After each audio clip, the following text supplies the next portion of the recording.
Kalau kalian lihat di intro channel saya ada tulisan nama channel dan 3 kata, yaitu hobi, pengalaman, dan pengetahuan.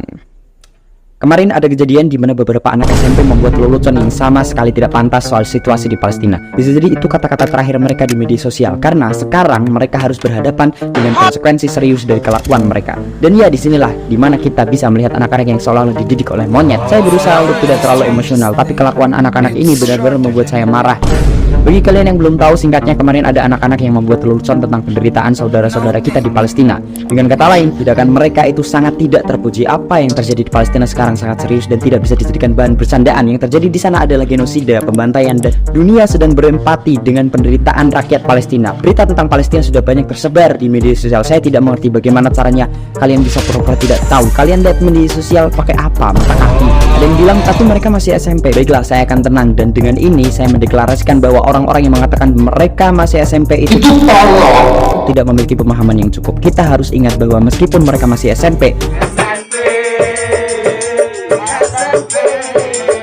mereka harus bertanggung jawab atas tindakan mereka. Kita tidak bisa begitu saja memaafkan kelakuan mereka hanya karena usia mereka. Mereka harus belajar bahwa setiap tindakan ada konsekuensinya. Ada juga yang berpendapat, tapi itu cuma dark joke. Saya ingin menegaskan bahwa membuat lelucon tentang penderitaan orang lain, apalagi dalam konteks yang sangat sensitif seperti ini, sama sekali tidak bisa diterima. Ini bukan hanya masalah etika, tetapi juga masalah kemanusiaan. Dark joke mungkin bisa diterima dalam konteks tertentu, tetapi ketika itu menyangkut penderitaan nyata yang dialami banyak orang, itu sama sekali tidak lucu gitu. Situasi di Palestina sekarang sangat tragis. Setiap hari kita mendengar berita tentang serangan kematian, penderitaan yang tidak terbayangkan. Ini bukan sesuatu yang bisa dijadikan bahan bercandaan. Anak-anak ini perlu belajar bahwa dunia nyata penuh dengan kompleksitas dan penderitaan yang nyata. Mereka harus mengerti bahwa kata-kata mereka memiliki dampak, dan membuat lelucon tentang penderitaan orang lain adalah tindakan yang very powerful action gitu.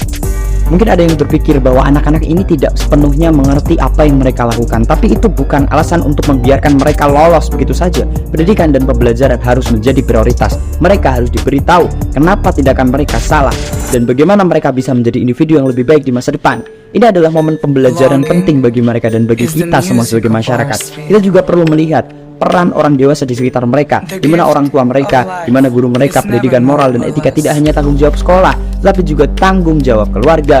Orang tua harus mengajarkan anak-anak mereka tentang empati dan rasa hormat terhadap orang lain, terutama terhadap mereka yang sedang mengalami penderitaan. Selain itu, peran media sosial juga tidak bisa diabaikan. Platform media sosial harus memiliki kebijakan yang lebih ketat mengenai konten yang bisa diunggah, terutama yang berpotensi menyakiti perasaan orang lain gitu. Ada banyak cara untuk mengekspresikan diri secara online tanpa harus merendahkan atau menyakiti orang lain. Jadi apa yang bisa kita pelajari? Pertama, kita harus lebih peka terhadap apa yang kita katakan dan lakukan, terutama di platform publik seperti media sosial. Kedua, kita harus mendidik generasi muda kita tentang pentingnya empati dan rasa hormat. Dan yang terakhir, kita harus selalu ingat bahwa setiap tindakan ada konsekuensinya. Mungkin anak-anak ini tidak sepenuhnya mengerti dampak dari lelucon mereka, tapi sekarang adalah saat yang tepat bagi mereka untuk belajar. Mari kita semua mengambil pelajaran dari kejadian ini dan berusaha untuk menjadi individu yang lebih baik.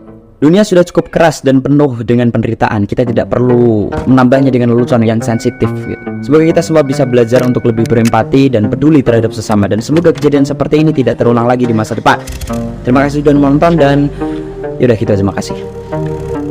Forever is the strangest thing. It's shorter than you think. No think.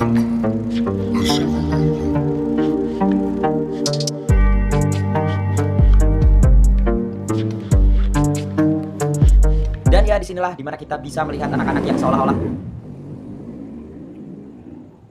Dan ya, disinilah kita dimana kita bisa